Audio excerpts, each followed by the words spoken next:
Hello hello hello hello.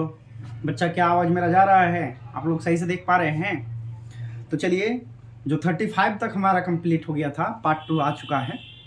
आज हम लोग जो है 36 वन वर्ड करेंगे और देखते हैं आप लोग 70 में से 35 में कितना सही सही आंसर करके आए हैं। आई होप आप लोग का कितना सही हुआ नहीं हुआ पूरा क्लियर, क्रिस्टल क्लियर हो चुका होगा अभी तक। ठीक है, आगे हम फर्दर प्रोसीड करते हैं। 36 नंबर क्वेश्चन में पूछा हुआ है, क्या क्वेश्चन पूछा हुआ है कि निम्नलिखित में किसे अपने शेष जीवन भर प्रतिरक्षा निरोधक लेने पड़ते हैं। मतलब अगर आप जो है क्या बोलते हैं, निम्नलिखित में किसे अपने शेष जीवन भर प्रतिरक्षा निरोधक लेने पड़ते हैं। प्रतिरक्षा निरोधक का मतलब जिस रोगी में निरोग यानी ग्राफ्ट लगाया जाता है, जो एड्स से पीड़ित होता है, जिसमें रक्त या रुधिर आदान प्रदान यानी ट्रांसफ्यूजन होता है, या जो स्किड से पीड़ित हो। तो जल्दी से बताएंगे। इसका इंग्लिश वर्जन भी देख लीजिए। इसका इंग्लिश वर्जन क्या है? इसका इंग्लिश वर्जन आप लोग देख सकते हैं कि कितना मतलब जो है ना सही क्लियर क्रिस्टल दे दिया है 36 नंबर में। Who among the following has to take suppressant for the rest of life, his or her। सबसे पहली बात तो इसका क्या है, the patient in home the graft is implanted. Graft is implanted का मतलब यह हुआ कि पेशेंट में कोई जो है ऑर्गन क्या हो गया, ट्रांसप्लांट हो गया। दूसरा, a person who is suffering from AIDS, AIDS से सफरिंग जो हो गया। A person who has undergone blood transfusion, blood transfusion से क्या ये करना पड़ेगा, who is suffering from SCID disease, several combined immunodeficiency syndrome से। तो इसका जो मुझे लगता है सही आंसर जो हो जाएगा इसका, ये है आपका the patient home the graft is implanted. Implanted जिसका किया हुआ होगा वही जो है क्या बोलते हैं इसका आंसर हो जाएगा, ये आपका इम्यूनो सप्रेशन। वैसे आप लोग साइक्लोस्पोरिन ए का नाम सुने हैं? साइक्लोस्पोरिन ए जो इम्यूनो सप्रेसेंट है, साइक्लोस्पोरिन ए। ठीक है, तो इसके बारे में अगर सुन लिया तो इसके एनसीईआरटी में जो अब मैं आपको बता देता हूँ, माइक्रोब्स में आपको मिल जाएंगे। हाँ, आई थिंक माइक्रोब्स चैप्टर में आपको मिल जाएंगे इस क्वेश्चन का सॉल्यूशन। नेक्स्ट क्वेश्चन करते हैं हम लोग। निम्नलिखित में कौन सा कथन लैक्टिक एसिड बैक्टीरिया LAB के बारे में असत्य है? असत्य का मतलब है गलत है। तो LAB जो होता है, सबसे पहली बात तो ये दही में यूज होता है, यानी दही बनाने में मदद करता है। दूसरी बात ये है कि इसमें क्या है, आपका दही बनाने में मदद करता है। दही में क्या होता है, ये विटामिन B12 को बढ़ावा देता है। ठीक है, उसके बाद जो होता है लैक्टिक एसिड बैक्टीरिया क्या करता है, हमारा पाचन में भी मदद करता है और सूक्ष्म जीवों को भी क्या करता है, मारने में मदद करता है, यानी हम लोग को इन्फेक्शन से बचाने का काम करता है। तो इसका गलत चुनना है हम लोग को। दूध को दही में परिवर्तित करता है, बिल्कुल करता है भाई। दही में विटामिन B1 की मात्रा को बढ़ता नहीं, B1 नहीं होगा, विटामिन B12 होगा।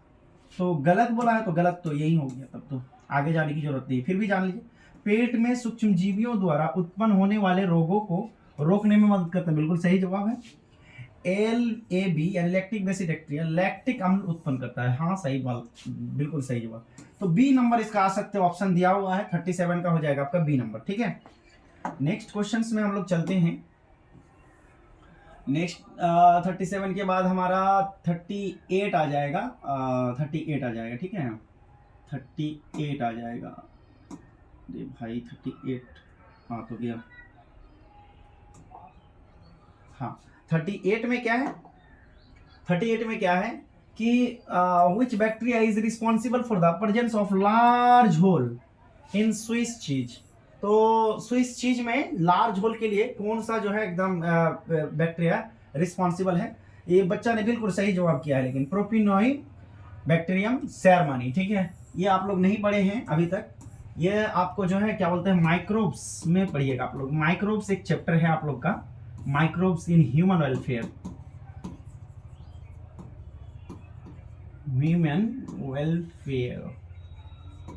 ये वाला चैप्टर में आप लोग पढ़िएगा, जो कि एक खास चैप्टर है जिसमें माइक्रोब्स के बारे में बहुत अच्छे से दिया हुआ है। उसमें आप लोग पढ़ेंगे बढ़िया। नेक्स्ट क्वेश्चन है क्या क्वेश्चन दिया हुआ है? क्वेश्चन दिया हुआ है क्या?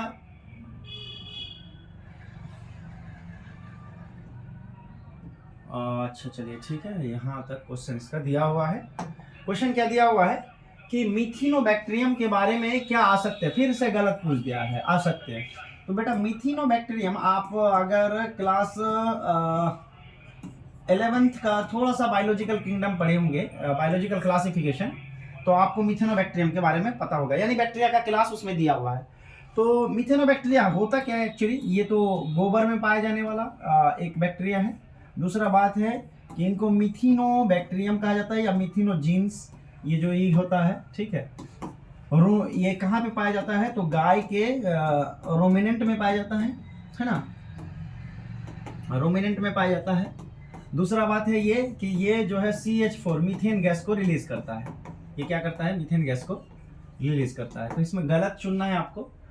बोल रहा है ये पशुओं के रूमिनेंट में पाया जाता है, ये तो सही है, हम लोग को गलत चुनना है। ये सामान्यतः अवायवीय गाढ़े कीचड़ में पाया जाता है। ये मीथेन उत्पन्न करता है। ये थर्मो एसिडोफिलिक बैक्टीरिया कहलाते हैं। ये थर्मो एसिडोफिलिक बैक्टीरिया नहीं कहलाता है, बल्कि ये मिथिनोजीन्स कहलाता है। ये क्या कहलाता है? मिथिनोजीन्स कहलाता है। तो ये ही आपका ऑप्शन गलत हो जाएगा।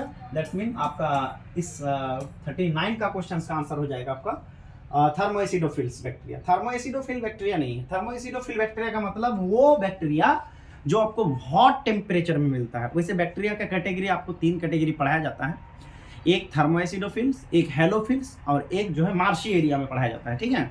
तो ये आपका मिथिनोजिन्स वाला जो होगा मार्शी एरिया में हो जाएगा। क्या हो जाएगा? ये मार्शी एरिया में पाया जाता है। मार्शी एरिया यानी गोबर वाला क्षेत्र में, ठीक। तो इसका सही आंसर जो हो जाएगा आपका डी नंबर आंसर हो जाएगा। टिक कर दीजिए, ठीक। नेक्स्ट क्वेश्चंस में हम लोग आगे बढ़ते हैं। 40 नंबर क्वेश्चन आ चुका है हमारा। 40 नंबर क्वेश्चंस में क्या दिया हुआ है? क्वेश्चंस में अरे यार क्या क्या हो क्या रहा है? अच्छा हिंदी पढ़ लेते हैं, हिंदी वर्जन। निम्नलिखित में कौन सा कथन स्टेटिन के बारे में, कौन सा स्टेटिन के बारे में आ सकते हैं? तो ये भी आपका जो है आ सकते ही करना है। स्टेटिन एक्चुअली माइक्रोब्स में ही पढ़ते हैं हम लोग, माइक्रोब्स में पढ़ते हैं हम लोग। किसमें पढ़ते हैं? माइक्रोब्स में हम लोग पढ़ते हैं स्टेटिन्स को, ठीक है। तो इसमें घबराने की कोई चिंता है नहीं। स्टेटिन के बारे में, ये ईस्ट द्वारा प्राप्त होता है? बिल्कुल नहीं। स्टेटिन जो होता है वो माइक्रोब, कौन सा माइक्रोब्स के द्वारा प्राप्त होता है? बैक्टीरिया के द्वारा। किसके द्वारा? बैक्टीरिया। और बैक्टीरिया का नाम भी क्या है? स्ट्रेप्टोकोकस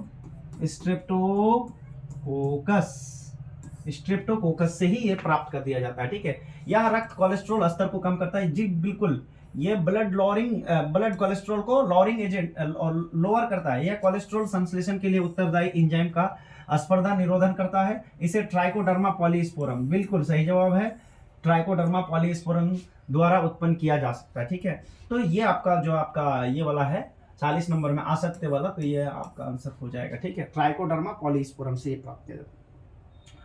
अगला क्वेश्चंस क्या है? 41 नंबर क्वेश्चंस है।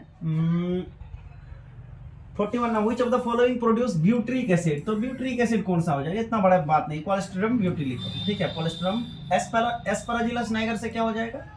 Citric acid. क्या हो जाएगा इससे? Citric acid. एसिडोबैक्टीरियासिटाई से एसिटिक एसिड। ट्राइकोडर्मा पॉलीस्पोरम से स्टैटिन। ये आपका एक एजेंट तैयार कर दिया, ठीक है। ये वाला हो जाएगा आपका। तो ये बिल्कुल सही जवाब लगाया बच्चा। अब यहाँ पे देखिए, अब आगे आपका जो है क्वेश्चन जो आ रहा है माइक्रोब से ही आ रहा है। आपका जो चैप्टर आप पढ़े हैं या नहीं पढ़े मुझे नहीं पता है। मैं तो अपने बच्चे को नहीं पढ़ाया अभी तक, वो चैप्टर रेस्ट है माइक्रोब्स में। तो माइक्रोब्स में जो है ना क्या बोलते हैं, सीवेज ट्रीटमेंट से क्वेश्चन पूछ दिया है। Which of the following undergo secondary treatment during sewage treatment? तो देखो सेकेंडरी ट्रीटमेंट, सीवेज जो होता है एक्चुअली सीवेज ट्रीटमेंट, ये जो सीवेज होता है, सीवेज मतलब ये होता है बेटा कि बाथरूम से, टॉयलेट रूम से, किचन रूम से, इंडस्ट्री से जितने भी गंदी पानी निकलते हैं या गंदा चीज निकलते हैं उन सबको सीवेज कहा जाता है। तो वो सारे के सारे कहाँ जाते हैं? वो पानी में हमारा चला जाता है। कौन सा पानी? नदी में। तो ये पानी, आप सिटी गए होंगे, शहर गए होंगे तो देखते हैं कितना कूड़ा कचरा वाला पानी निकलता है, जिनके लिए क्या बोलते हैं नालियाँ बनाए जाते हैं, तो उन नली द्वारा जो पानी का निकास होता है तो उन पानी को हम लोग क्या कहते हैं, सीवेज कहते हैं। तो उन पानी को ट्रीट किया जाता है। अगर ट्रीट ना किया जाए तो वो नदी में जा करके एक्वेटिक एनिमल्स को क्या करते हैं, इफेक्ट करते हैं, बीमारी पैदा करते हैं। तो इसी तरीके से हम लोग को उसको ट्रीट करना बहुत जरूरी है। तो दो तरीके का इसका ट्रीट होता है, एक प्राइमरी ट्रीट जो कि फिजिकल ट्रीट में आता है, वो मैं आपको पढ़ा दूंगा, टेंशन मत लीजिए। और एक होता है बायोलॉजिकल ट्रीट या फिर सेकेंडरी ट्रीट बोलता है इसको। यहाँ पे क्वेश्चन क्या किया गया है, which of the following undergo secondary treatment during sewage treat. तो प्राइमरी स्लजनी इसका इफ्लुएंट सही आंसर है इसका, ठीक है, इफ्लुएंट इसका सही आंसर है। मैं आपको पूरा पूरा पढ़ा दूंगा, ठीक है, समझा दूंगा, लेकिन इसका फिलहाल आप लोग इसका आंसर ये ना कर लीजिए। बढ़िया, आगे हम चलते हैं 43 नंबर क्वेश्चन। अब जो क्वेश्चन है वो क्वेश्चन आपको जाना माना ही लगेगा। फिर से क्वेश्चन पूछता है, eight which level does the natural selection operate to evolve the desired traits, ecosystem, organism, community या population। अच्छा, नेचुरल सिलेक्शन किसके अंतर्गत होता है? तो ये तो स्पीसीज के विदिन होता है। बोलिए हमको, स्पीसीज के विदिन होता है। तो नेचुरल सिलेक्शन जो होता है वो पॉपुलेशन के लिए सबसे करेक्ट होगा, ठीक है। पॉपुलेशन कहते किसको है? पॉपुलेशन किसको कहते हैं कि सेम स्पीसीज के ग्रुप को, सेम स्पीसीज के ग्रुप को पॉपुलेशन कहते हैं, ठीक है। इस ऑर्गेनिज्म क्या होता है, ये यूनिट है, ये पॉपुलेशन का यूनिट है, एक यूनिट है। कम्युनिटी किसको कहते हैं? पॉपुलेशंस के ग्रुप को। इकोसिस्टम किसको कहते हैं? तो भाई कम्युनिटी के ग्रुप को इकोसिस्टम कहते हैं। तो ये वाला सही आपका आंसर हो जाए, पॉपुलेशन। नेक्स्ट क्वेश्चन है, नेक्स्ट क्वेश्चन क्या है, पूछा है कि which of the following is not a population attribute, not population। यहाँ पे बोला है कि भाई निम्नलिखित में कौन समष्टि गुण नहीं है। समष्टि गुण नहीं है का मतलब पॉपुलेशन में पॉपुलेशन का वाला गुण नहीं है। बोलता लाइव इन ग्रुप्स, बिल्कुल लाइव इन ग्रुप्स में रहता है, in a well defined geographical area, बिल्कुल सही जवाब है। कि भाई हम लोग मान लीजिए एक कुत्ता बिल्ली का ही एग्जाम्पल ले लीजिए, तो एक पर्टिकुलर जियोग्राफिकल एरिया में रहता है, तो वो पॉपुलेशन का फीचर्स है, ठीक, बढ़िया। दूसरा बात, इंटरब्रीडिंग का मतलब एक दूसरे से मैट करता है। बिल्कुल बिल्ली बिल्ली से मैट करेगा, ऐसा तो नहीं कि कुत्ता बिल्ली से मैट करेगा या मिलेगा, नहीं। तो कुत्ता से, डॉग से। इंटरब्रीडिंग का मतलब एक जो सेम स्पीसीज में जो मैटिंग होता है, मैटिंग का मतलब मिलन होता है, फिजिकल रिलेशन, तो इंटरब्रीडिंग उसको कहते हैं। Consumptions of similar resources of compared for them, बिल्कुल सही जवाब है। कि इसका मतलब ये हुआ कि समान संसाधनों का उपभोग या उनके लिए स्पर्धा, यानी एक ही चीज खाते हैं, एक स्पीसीज क्या खाएगा, उनका जो फूड रिसोर्सेस है वही खाएगा। उसके बाद यहाँ पे बोल रहा है एनर्जी फ्लो। एनर्जी फ्लो तो नहीं होगा। एनर्जी फ्लो का मतलब होता है, इकोसिस्टम का मतलब ये होता है, या एनर्जी फ्लो का मतलब कि भाई स्पीसीज में स्पीसीज कैसे हो जाएगा। मान लीजिए अगर मैं कैट की बात करूं तो यहाँ पे कैट 1 है और यहाँ पे कैट 2 है, यानी दो बिल्ली है, तो क्या ये बिल्ली मर जाएगा तो ये बिल्ली इसको खा जाएगा? नहीं ना। इससे एनर्जी कैसे ट्रांसफर होगा? नो एनर्जी फ्लो, ठीक है, इससे एनर्जी फ्लो नहीं होगा। दैट्स मीन एनर्जी फ्लो वाला ही आपका राइट आंसर हो जाएगा, यानी ये नॉट फीचर्स है। तो सही आंसर आप लोग लगा लीजिएगा, डी नंबर, ठीक है। आई थिंक आपको एक्सप्लेन अच्छा लगा होगा, आप समझ भी गए होंगे। नेक्स्ट क्वेश्चन है, क्या क्वेश्चन दिया हुआ है भाई? ये क्वेश्चन दिया हुआ है, which of the following does not effect population density. देखो भाई, पॉपुलेशन डेंसिटी को इफेक्ट करने वाला तो 4-5 चीजें हैं। एक डेथ रेट भी है, एक बर्थ रेट भी है, इमाइग्रेशन भी है और इमिग्रेशन भी है। एक तो इमिग्रेशन भी है, ठीक है, इमिग्रेशन भी है। तो फिर कौन बच गया भाई? ये म्यूचुअलिज्म। ये क्या हो जाएगा? म्यूचुअलिज्म। म्यूचुअलिज्म क्या होता है कि जिसमें दोनों जीवों को क्या हो, फायदा हो। दैट्स मीन ये हुआ कि दो जीव है, दोनों जीव अलग अलग जीव है और दोनों जीवों को क्या हो रहा है? फायदा हो रहा है, यानी दोनों को फायदा हो रहा है, एक दूसरे से फायदा हो रहा है। ऐसा है कि आप मुझे गेहूं दे दीजिए, मैं आपको चावल दे देता हूं, यानी आपको चावल की अगर जरूरत है तो चावल आपको मिल गया मुझसे, और मुझे अगर गेहूं की जरूरत है तो आपसे मुझे मिल गया। तो इन दोनों में जो शेयरिंग हुआ, इनको म्यूचुअलिज्म कहते हैं बेटा, ठीक है, इनको म्यूचुअल। पॉपुलेशन एंड ऑर्गेनिज्म एक चैप्टर है, उससे भी क्वेश्चन इसमें डाल दिया गया है, बढ़िया। उसके बाद नेक्स्ट क्वेश्चन क्या दिया हुआ है, निम्नलिखित में कौन पौधा विशेला हृदय ग्लाइकोसाइड उत्पन्न करता है?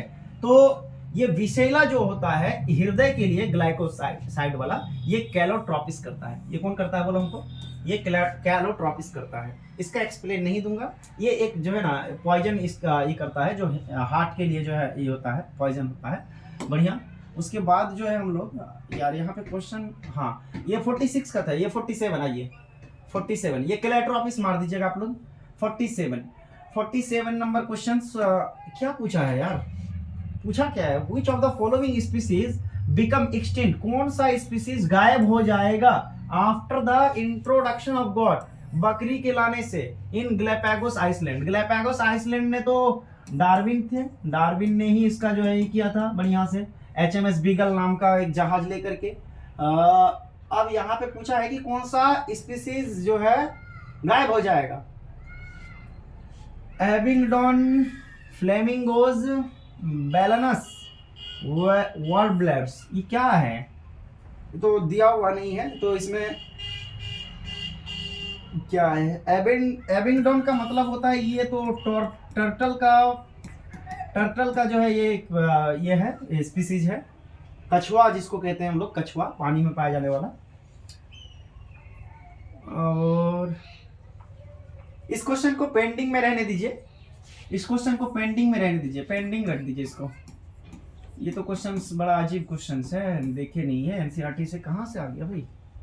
एबिंगडन टर्टल, देखिएगा इसको, हो सकता है यही वाला इसका आंसर हो, देखिएगा आप लोग, ठीक है? एक बार देख लीजिएगा, मुझे तो पता नहीं है इसका सही से, शायद एबिंगडन हो जाए। नेक्स्ट क्वेश्चन में चलते हैं हम लोग, नेक्स्ट क्वेश्चन में चलते हैं। 48 नंबर क्वेश्चन में आते हैं। 48 नंबर क्वेश्चन में पूछा है कि which of the following is not special adaptation of parasite? किसके लिए एक स्पेशल एडेप्टेशन पैरासाइट नहीं है? कहने का मतलब यह है कि निम्नलिखित में कौन परजीवी का विशेष अनुकूलन नहीं है? Options: presence of sucker, presence of developed digestive system, presence of adhesive organ, high reproduction capacity. देखिए भाई, स्पेशल एडेप्टेशन ऑफ पैरासाइट का जो आपका फीचर्स नहीं है। एक बात बताइए मुझे, पैरासाइट का मतलब जो होता है, जो पैरासाइट जो किसी दूसरे पर डिपेंड होता है ना, परजीवी जिसको कहते हैं। ये इंडो भी हो सकते हैं, एक्सो भी हो सकते हैं, यानी बाहर रह करके भी पोषण प्राप्त करते हैं और अंदर रह करके भी। जैसे मान लीजिए कृमि हो जाता है पेट में, तो वो इंडो हो गया। बाहर में अगर बालों में जू हो जाता है तो वो एक्सो हो गया। तो ये लोग में कौन सा फीचर्स नहीं होता है? देखो यहाँ पे प्रेजेंस ऑफ सकर, तो ये सोखने का ये करता है, बोलो हाँ। चूसकों की उपस्थिति, ये तो फीचर्स है। Presence of developed digestive system, अच्छा उसमें डेवलप्ड डाइजेस्टिव सिस्टम होता है क्या? मुझे नहीं लगता है डेवलप्ड डाइजेस्टिव सिस्टम होता है, तो यही स्पेशल जो एडेप्टेशन नहीं है। सही आंसर हो जाएगा ये वाला, ठीक है? 48 का बी नंबर लगा दीजिए आप लोग, 48 का बी लगा दीजिए आप लोग, ठीक है? 48 का बी लगा दीजिए। उसके बाद आते हैं आप लोग नेक्स्ट क्वेश्चंस में। नेक्स्ट क्वेश्चंस में क्या है भाई? नेक्स्ट क्वेश्चंस में क्या है? Which of the following takes the help of pseudo populations to get pollinated? Pollinated, ये तो समझ में नहीं आ रहा है आपको, इसको भी पेंडिंग में डालिए। कहाँ कहाँ से क्वेश्चन डाल दिया है भाई, कहाँ कहाँ से क्वेश्चन डाल दिया है, ठीक है? कहाँ कहाँ से क्वेश्चन डाल दिया है। आप इसमें टेंशन जरा सा भी मत लीजिए, ठीक है? जरा सा भी टेंशन मत लीजिए, इसको पेंडिंग में रखिए, ठीक? 50 नंबर क्वेश्चंस, 50 नंबर क्वेश्चंस में क्या पूछा है? पूछा है what percentage of total estimate species is constituted by animals. तो आपको पता होगा कि 1.7 to 1.8 मिलियन जो है अब तक डिस्कवरी हो चुका है, जिनमें से 70% एनिमल्स है, 70% एनिमल है। आप ये इकोसिस्टम में ही पढ़ते हैं। 30% आपका जो है आपका ये कर दीजिए, प्लांट कर दीजिए, ठीक है? प्लांट कर दीजिए। और इसमें डाइवर्स जो ग्रुप है एनिमल्स में सबसे बड़ा इंसेक्ट का क्लास होता है। तो आप एक काम कीजिए, एनिमल्स पूछा है तो इसका आंसर कर लीजिएगा 70%, ठीक है? इसका आंसर कर लीजिएगा 70%। बढ़िया। अगला क्वेश्चंस क्या है? 51 नंबर क्वेश्चन, जल्दी जल्दी निपटा देते हैं सबको, ठीक है? जल्दी जल्दी निपटा देते हैं। क्या पूछा है यहाँ पे पूछा है अलेक्जेंडर वन हम्बोल्ट। देखो ये इकोसिस्टम में आ गए, इकोलॉजी में आ गए, ठीक है? सॉरी, बायोडाइवर्सिटी में आ गए। बायोडाइवर्सिटी आप लोग पढ़ लिए, लास्ट चैप्टर है आप लोग का, ये बायोडाइवर्सिटी जो जैव विविधता है वो वाला चैप्टर से ये क्वेश्चन पूछा है कि बायोडाइवर्सिटी वाला अलेक्जेंडर वन हम्बोल्ट का योगदान क्या है। What is the contribution of Alexander von Humboldt, ठीक है। Within are region species richness increase with the increase explored area but only up to limit. उन्होंने एक ग्राफ दिया था, आपको पता होगा, इस तरीके से ग्राफ दिया था। उन्होंने कहा था ये कि जितना एरिया आप बढ़ाइएगा उतना ही स्पीसीज की नंबर बढ़ता जाएगा। मान लीजिए मैं अगर एक पर्टिकुलर एरिया का बात कर रहा हूं तो यहां मैं अगर खोजूं तो मुझे कम स्पीसीज मिलेगा, और अगर मैं इस एरिया को बढ़ा दूं, मान लीजिए मैं पूरा कटिहार को अब मैं मतलब लेके चल रहा हूं या पूरा बिहार को लेके चल रहा हूं, तो पूरा बिहार में कई सारे जंगल भी हैं जहां पे अलग अलग टाइप की स्पीसीज मिल, तो स्पीसीज का संख्या मिल रहा है। लेकिन अलेक्जेंडर वन हम्बोल्ट ने यह भी कहा था कि एक पर्टिकुलर टाइम तक, यानी एक पर्टिकुलर समय तक, मतलब पूरा बढ़ाने के बाद एक पर्टिकुलर समय पे वो धीरे धीरे कांस्टेंट होना शुरू हो जाएगा। कहने का मतलब इस तरीके से उन्होंने एक ये भी दिया था इसकाज, ठीक है, ये आप याद रखिएगा। यहाँ पे जेड जो है ना ऊपर में, रुकिए एक सेकेंड, इन्होंने क्या दिया था, एक जो है क्या बोलते हैं इक्वेशन दिया था, स्पीसी क्या बोलते हैं इसका, स्पीसीज और एरिया का रिलेशन बताया था इन्होंने, इस तरीके से एक ग्राफ दिया था। बढ़िया, तो इसका आंसर जो हो जाएगा ये बोला बेटा, एकदम बिल्कुल सही जवाब है, बिल्कुल सही जवाब है। चलिए तो अरे नहीं, बिल्कुल ये सही जवाब हो गया। अब आपका जो है ना 52 नंबर क्वेश्चंस में, 52 नंबर क्वेश्चंस में आइए। 52 नंबर क्वेश्चन में क्या पूछा है रिवेट पेपर परिकल्पना। ये भी एक साइंटिस्ट है बेटा, ये भी एक बायोडाइवर्सिटी में साइंटिस्ट है, प्रस्तावित किया था किसने, पॉल एहरलिख ने। सही जवाब है, who propose the rivet paper hypothesis. तो इसका आंसर है पूरा आपको याद ही करना पड़ेगा साइंटिस्ट का नाम, ठीक है। वन हम्बोल्ट ने क्या दिया था आपको पता होगा कि स्पीसीज और एरिया का रिलेशन दिया था, ठीक, बढ़िया। निम्नलिखित में कौन जाति या स्पीसीज हमारे देश के लिए विदेशी नहीं है। भाई विदेशी नहीं है, अच्छा लैंटाना क्या है, पार्थेनियम, हाइसिंथ का मतलब क्या होता है बेटा, वो घेगवा जिसको बोलते हैं हम लोग, वाटर हाइसिंथ या जलकुंभी जिसको बोलते हैं, मैंजीफेरा का मतलब क्या होता है, मैंगो। तो हमारे तो देश में बहुत ज्यादा मतलब मैंगो है, मैंगो का वैरायटी होता है अराउंड कितना, आप लोग बताइएगा जरूर सा कमेंट में। तो सही आंसर हो जाएगा हमारे ख्याल से ये वाला, विदेशी नहीं है, यानी ये क्या है बेटा, देसी है। ये क्या है बोलो, देसी है, हो जाएगा। चलिए क्या चला गया क्या, अच्छा 34 का, सॉरी 54 में क्या पूछा है, जैव विविधता हॉटस्पॉट 34 होता है बेटा, 34 होता है। ये तो एकदम डायरेक्ट क्वेश्चन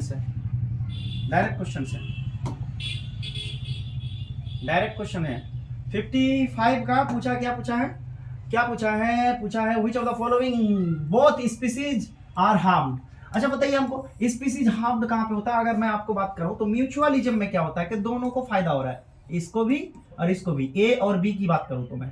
पैरासाइटिज्म में एक को क्या हो रहा है, फायदा हो रहा है, और एक को कोई नुकसान नहीं हो रहा है, मतलब ये वाला, ठीक है, इसको कोई नुकसान नहीं हो रहा है। कंपटीशन में क्या हो रहा है कि दोनों को नुकसान हो रहा है, दोनों नेगेटिव कर दीजिएगा। प्रीडिशन, ठीक है, ये आप बता दीजिएगा प्रीडिशन में क्या होता है, ठीक, बढ़िया।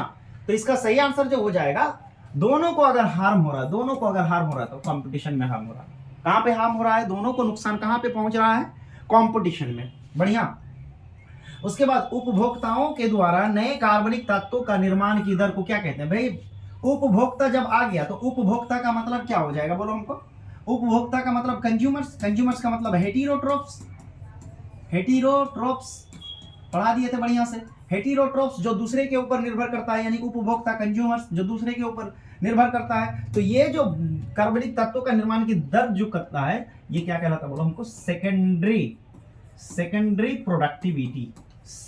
प्रोडक्टिविटी कहाँ है आपका, द्वितीय उत्पादकता, बी नंबर कर लीजिएगा, ठीक है, द्वितीय उत्पादकता, बढ़िया। चलिए बढ़िया, ठीक है, इसका द्वितीय उत्पाद सेकेंडरी प्रोडक्टिविटी कर लीजिएगा, ठीक है, ये वाला सेकेंडरी प्रोडक्टिविटी कर लीजिएगा आप लोग। तो चलिए अगला क्वेश्चन में जाया जाए। अगला क्वेश्चन क्या है भाई, 57 नंबर क्वेश्चन पूछा क्या है, Which of the following statement is false about detritus? detritus किसको कहते हैं बेटा, जो जीव मर गया है, पेड़ मर गया है, तो उनका जो मरा हुआ डेड पार्ट होता है वही होता है detritus। ठीक, detritus is formed from dead remains of organism, बिल्कुल सही जवाब है। यहाँ पे क्या पूछा, फॉल्स पूछ दिया, फॉल्स, गलत चुनना है आपको, ये तो सही सही लाइन है। It act as a raw material for decomposition, अच्छा। इट इज डार्क कलर, ये भी सही है, ये भी सही लाइन है। It is a dark colour amorphous substance, और it is formed during decomposition, ये डिकम्पोजिशन में होता है, अच्छा। detritus is formed from dead remains of organisms, चाहिए। it acts as raw material for decomposition, it is dark colored amorphous substance, अच्छा। जरा देख के बताइए जरा सा, ये वाला ऑप्शन मेरे को लग रहा है कि यही फॉल्स है।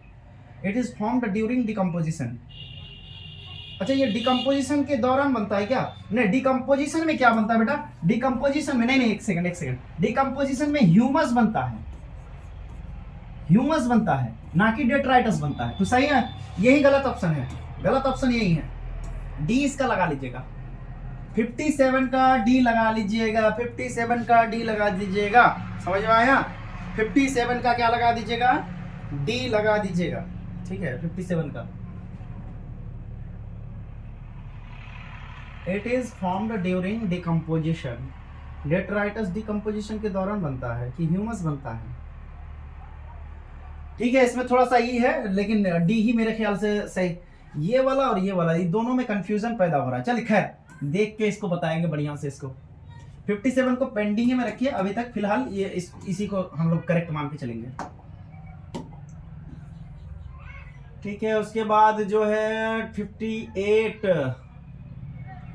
अच्छा एक second, dark colour amorphous substance जो होता है, अरे भाई रुक जा जरा सा, रुक जा, इसमें दिक्कत परेशानी ये है कि it is dark coloured amorphous substance, ये डेट्राइटस नहीं होता है बल्कि ये ही ह्यूमस होता है, my mistake, humus, my mistake, बहुत बड़ा मिस्टेक हो गया, ये ह्यूमस डार्क कलर का होता है, ना कि डेट्राइटस होता है, ना कि डेट्राइटस होता है, सही जवाब है बच्चे का, सॉरी हाँ, सही जवाब है, बिल्कुल सही जवाब है, ये ह्यूमस द्वारा होता है, बढ़िया। 58 नंबर क्वेश्चंस में क्या पूछा है, 58 which of the following attribute of the peas plant was not studied by Mendel, Mendel के द्वारा कौन सा पी प्लांट को सिलेक्ट नहीं किया गया है या स्टडी नहीं किया गया, स्टीम हाइट बिल्कुल सही जवाब है, फ्लावर कलर बिल्कुल, सीड शेप सही है, पोजीशन ऑफ लीफ को आप लोग गोली मारिए, ठीक है, ये मेंडल द्वारा से स्टडी नहीं किया गया था, नोट पूछा है बेटा, नोट पूछा है, नोट, ठीक है। आइए 59 को सॉल्व करते हैं हम लोग। 59 क्वेश्चन में क्या दिया हुआ है, अकॉर्डिंग टू मेंडल के अकॉर्डिंग क्या होता है, the thing which is being stably passed हो रहा है, यार ये वाला अगर ये पेरेंट है, इससे अगर बेबी में पास हो जाए तो इसको क्या कहा था इन्होंने, तो फैक्टर कहा था, सबसे पहली बात तो उन्होंने जीन तो शब्द दिया नहीं था, down unchanged from parent to offspring, यहाँ पे पेरेंट ऑफस्प्रिंग की बात बोल रहा है, through the gamete over successive generation is refer to as factor, बिल्कुल सही जवाब, बच्चा ने बिल्कुल सही जवाब दिया है, ये फैक्टर आपका बी नंबर सही आंसर हो जाएगा। अगला नेक्स्ट आइए 61 में, 60 किसमें यार आ गया, हाँ 60 में आ जाइए। Which among the following term is used to describe a cross between dominance and recessive phenotype in an organism? Mendel ने टेस्ट क्रॉस किया था इसके लिए, ठीक है, टेस्ट क्रॉस किया था, और टेस्ट क्रॉस का हमेशा रेशियो 1:1 आता है, ठीक है, बढ़िया सही जवाब है। अच्छा टेस्ट क्रॉस का एक और बात जान लीजिए आप लोग कि हमेशा इसमें क्या हो जाएगा, रिसेसिव पेरेंट के साथ F1 जनरेशन का क्या बोलते हैं प्रोजेनी को ही करना पड़ेगा, क्रॉस करना पड़ेगा। मान लीजिए ये क्या है, डॉर्फ है, और ये क्या है, हाइब्रिड डॉल है, ठीक है, तो इनका और इनका क्रॉस करवाना ही क्या कहलाता, बोलो हमको, टेस्ट क्रॉस कहलाता है। 1:1 इसका जो है फिनोटाइपिक रेशियो होता है। चलिए आगे चलते हैं, अगला क्वेश्चन में हम लोग चलते हैं, क्या क्वेश्चन है बेटा, Which of the following pairs demonstrate co-dominance? co-dominance में जो दोनों एक दूसरे को प्रदर्शित करे उसको कोडोमिनेंस कहा जाता है। मैंने इसका एग्जांपल बहुत अच्छे से दिया था। ये दोनों एलील जो होता है बेटा कोडोमिनेंस का एग्जांपल्स होता है, यानी आई ए एंड आई बी दोनों के दोनों, ये दोनों जब भी करते हैं तो ये दोनों अपना ही करते हैं, तो आई ए आई बी, जिनसे क्या बनता है बोलो, ब्लड ग्रुप ए बी बन जाता है, ब्लड ग्रुप ए बी बन जाता है। ये कोडोमिनेंस का एग्जांपल है, तो सही आंसर हो जाएगा आपका बी नंबर। नेक्स्ट क्वेश्चन है, नेक्स्ट क्वेश्चन 62 में आ जाते हैं हम लोग। 62 में क्या बोला है question, which of the following statement was not a reason for Morgan to work on Drosophila melanogaster. Morgan के बारे में बात बोला हुआ है और नॉट का बात बोला है, मॉर्गन ने नहीं किया था। ठीक है बढ़िया, क्वेश्चन पढ़ देता हूं हिंदी में। निम्नलिखित में कौन कथन मॉर्गन के द्वारा ड्रोसोफिला मेलानोजेस्टर पर काम करने के कारण नहीं था, नहीं था, काम करने का कारण नहीं था। They could be grown on simple synthetic medium in the laboratory, बिल्कुल ये तो सही कथन हो गया, नहीं पूछा है।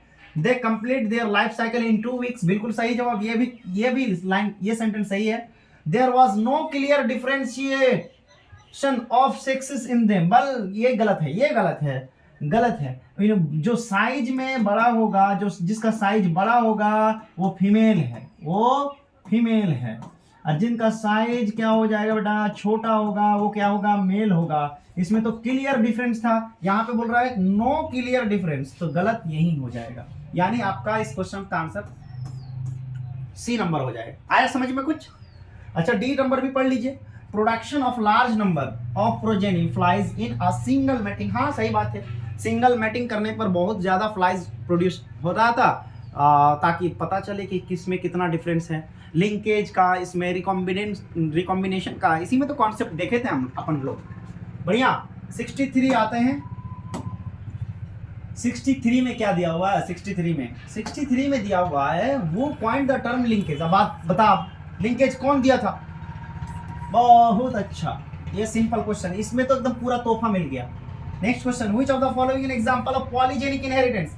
पॉलीजेनिक इनहेरिटेंस में क्या हो जाएगा? अच्छा एबीओ ब्लड ग्रुप बोल रहा है, अरे भाई ये हो जाएगा आपका मल्टीपल एलील का एग्जांपल हो जाएगा, ये मल्टीपल एलील का, या फिर कोडोमिनेंस का भी एग्जांपल आ जाएगा इसमें। Human skin colour is a polygenic, ये वाला सही आंसर है।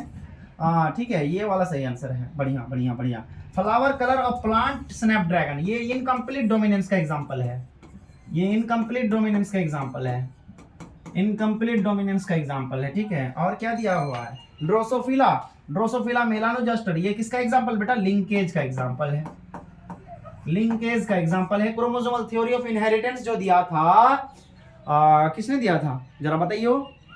तो उसी का जो है ना मॉर्गन ने प्रैक्टिकली किया था। और दूसरा ये बात है कि डायहाइब्रिड क्रॉस जो मेंडल के द्वारा दिया गया था, उसको मॉर्गन द्वारा क्या किया गया, प्रैक्टिकली उसको वेरीफाई किया गया है ऑर्गेनिज्म में, ड्रोसोफिला मेलानोजेस्टर में। 65 में आते हैं, क्या है बेटा 65 में? एक्चुअली मैं थक गया हूं लग रहा है, चलो देखते हैं क्या बोल रहा है यहाँ पे क्वेश्चन में, क्या बोला है क्वेश्चन में? क्वेश्चन में बोला है which of the following disease is caused by a decrease in the rate of synthesis of globulin chain essential to form hemoglobin। देखो ग्लोबिन चेन में क्या मतलब, कौन सा डिक्रीज आ जाता है किसमें? अच्छा एक थैलेसीमिया बीमारी होता है, वो उसमें होता है। सिकल सेल एनीमिया में क्या होता है कि जो आपका चेन होता है ना, तो उसका बीटा सेल में गड़बड़ी हो जाता है, बीटा सेल में, जिसकी वजह से सिकल सेल। इसका राइट आंसर हो जाएगा थैलेसीमिया। ठीक है, पढ़ लीजिएगा आप लोग बढ़िया से। जेनेटिकल डिसऑर्डर है बेटा, मेंडेलियन डिसऑर्डर है। मेंडेलियन जेनेटिक डिसऑर्डर में 2 डिसऑर्डर पढ़ते हैं आप लोग, क्रोमोसोमल और मेंडेलियन। मेंडेलियन में आप लोग पढ़ लीजिएगा, ठीक है बढ़िया। Next question, which type of bond link the nitrogenous bases with the base to the deoxyribose sugar first carbon hydroxy OH। अब बता, एन ग्लाइकोसाइडिक बॉन्ड हो जाएगा कि नहीं हो जाएगा? बोलो हमको, बोलो। केमिस्ट्री पढ़े हो ना, बायोमोलिक्यूल्स पढ़े हो ना, बायोमोलिक्यूल्स में पूरा डिटेल से 11th में पूरा का पूरा जो भी पढ़ा है बच्चा वो जानता है। और मॉलिक्यूलर बेसिस ऑफ इनहेरिटेंस में भी पढ़ाते हैं, इसको पढ़ाया जाता है डीएनए आरएनए का, वो जो पूरा का पूरा एडिनोसी नाइट्रोजनस बेसिस का, nitrogen bases adenine guanine cytosine thymine, और ईस्टर बॉन्ड भी, फॉस्फोडाइस्टर बॉन्ड भी, पेप्टाइड बॉन्ड भी, ये सारे के सारे चीज में दिया हुआ है। लेकिन यहाँ पे नाइट्रोजनस बेसिस से अगर डीऑक्सीराइबोज शुगर जुड़ा हुआ है तो वो किससे, एन ग्लाइकोसाइडिक बॉन्ड से जुड़ा हुआ है बेटा। अब कितना है, और 4 क्वेश्चन रह गया। अच्छा 4 क्वेश्चन रह गया। क्या पूछा है, which of the following statement is incorrect about histamine. भाई हिस्टामिन क्या है, हिस्टामिन तो एक पॉजिटिव चार्ज वाला जो है एक प्रोटीन है, हिस्टोन है ना, बढ़िया, पॉजिटिवली चार्ज बेसिस प्रोटीन, सही है जवाब। यहाँ पे पूछा इनकरेक्ट, इनकरेक्ट याद रखिएगा, इनकरेक्ट इसी में बच्चा फंसा है, गलत चुनने के लिए बोला है बेटा, सही चुनने के लिए नहीं बोला है। ये तो सही ऑप्शन है, नेगेटिवली चार्ज एसिडिक प्रोटीन। ये इसमें नेगेटिव किधर से आया ब्रे, ये इधर से किधर से आया, नेगेटिवली चार्ज किधर से आएगा, बोल किधर से आएगा। ये गलत बात है, ये गलत बात है। तो गलत चुनने के लिए ही बोला था तो हम लोग को गलत चुन लिए। क्या समझ आया, नेगेटिवली चार्ज होता ही नहीं है। किसमें नेगेटिवली चार्ज होता है बोलो हमको, डीएनए में होता है। किसमें होता है, डीएनए में होता है, उसमें प्रोटीन नहीं होता है, ठीक है, उसमें प्रोटीन नहीं होता है। हिस्टोन के बारे में यही गलत बात थी। अगला बात लिखा हुआ है कि अगला क्वेश्चन क्या दिया हुआ है, 68 number question, which of the following statement is false. फिर से गलत चुनने के लिए पूछा है। In eukaryotes genes are split, बिल्कुल जीन्स जो होता है टूटता है, सही है। The express sequence are refer to exon, ये भी सही बात है। देखो एक्सोन और इंट्रॉन जो डीएनए का ही एक पार्ट होता है, आपको ट्रांसलेशन में पढ़ाया जाता है। The exons are interrupted by intron, ये भी सही है। The structural gene in eukaryotes is polycistronic, नहीं नहीं नहीं नहीं, पॉलीसिस्टोनिक किसके लिए होता है बेटा, पॉलीसिस्टोनिक होता है प्रोकैरियोट के लिए। किसके लिए, प्रोकैरियोट के लिए, प्रोकैरियोट के लिए। अगर यूकैरियोट होता तो क्या होता है, ये मोनोसिस्टोनिक होता है। क्या होता है, ये मोनोसिस्टोन होता है, मोनोसिस्टोन होता है, ये मोनोसिस्टोन। तो क्या हम लोग को समझ आ गया गलत बात, कौन सा गलत बात है, ये वाला गलत बात है। तो इसको हम लोग को चुनना, सही कर दीजिए। बच्चा ने गलत कर दिया था, express sequence are referred to as exon. ये बच्चा क्या कर रहा है, यूकैरियोट में मोनोसिस्टोन होता है, पॉलीसिस्टोन किसमें होता है, प्रोकैरियोट्स में। तो यहाँ पे यूकैरियोट पॉलीसिस्टोनिक दिया हुआ, तो यही बात गलत होगी, ठीक। क्या हो रहा है, चेंज कर दो। 69 नंबर क्वेश्चंस में क्या दिया हुआ है, which gene synthesis the repressor protein in lac of बच्चा लैक ऑफ के लिए टेंशन नको ले। ये इसका आंसर एकदम पूरा ऐसे कर और निकल, आई जीन, ठीक है। 70 number, which of the following factor does not affect the Hardy Weinberg principle और इक्विलिब्रियम। तो ये कौन नहीं करता बोलो हमको, बोल बोल बोल बोल। चलो ये होमवर्क है तुम लोग का, चलो बच्चा आई होप आप लोग को बहुत अच्छा लगा हुआ होगा, ठीक है। एनसीईआरटी से ही सारा क्वेश्चन था, कुछ कुछ क्वेश्चन जो है एक्स्ट्रा में दिया हुआ था, जिसमें आप लोग को टेंशन लेने की कोई जरूरत नहीं। देखिए एक्चुअली क्या होता है कि आप क्या बोलते हैं, आपको जो है ना आपके माइंड को वॉश किया जाता है थोड़ा सा। बोर्ड में एक्चुअली पिछले 2-3 सालों में ऐसे ही क्वेश्चन 70 क्वेश्चन दे देता है। बच्चे को लगता है कि 70 में 35 तो बना ही लेंगे, लेकिन उस 35 को सही करने के चक्कर में 70 के चक्कर में वो 35 भी सही नहीं कर पाता है, वो गलत टिक करके आ जाता है। तो इसीलिए बच्चा जो फर्स्ट से आप क्वेश्चन पढ़ते आ रहे हैं, हो सकता है आपको ना आए, तो आपको उतना टेंशन, उतना मतलब स्ट्रेस लेने की जरूरत नहीं है। आप एक तरफा से 70 तक पढ़िए, जो आपको पूरा पूरा एक्यूरेट लगे उसको आप सॉल्व कीजिए, उसको आप टिक लगा करके देखिए। लेकिन 35 का 35 आपको सही होना चाहिए। बहुत जल्दी जो है टेस्ट सीरीज आने वाला है आप लोग के लिए इस चैनल पर, आप लोग बने रहिए बढ़िया से। जो बोर्ड लेवल का ही एकदम पूरा पूरा मस्त क्वेश्चन दिया हुआ होगा बायोलॉजी का, और एनसीईआरटी लेवल पे, प्लीज एनसीईआरटी लेवल पे ये जो आपका जो आज पढ़ा दिया गया है, इस पे आप लोग बहुत अच्छा से फोकस कीजिए, एक एक ऑप्शन को फोकस कीजिए, क्योंकि इसी से मिलता जुलता, इसी के सिमिलर क्वेश्चंस पूछे जाएंगे। मैंने जो आप लोग के लिए तैयार किया, बहुत जल्दी मिलेंगे आप लोगों से, तब तक के लिए थैंक यू, धन्यवाद।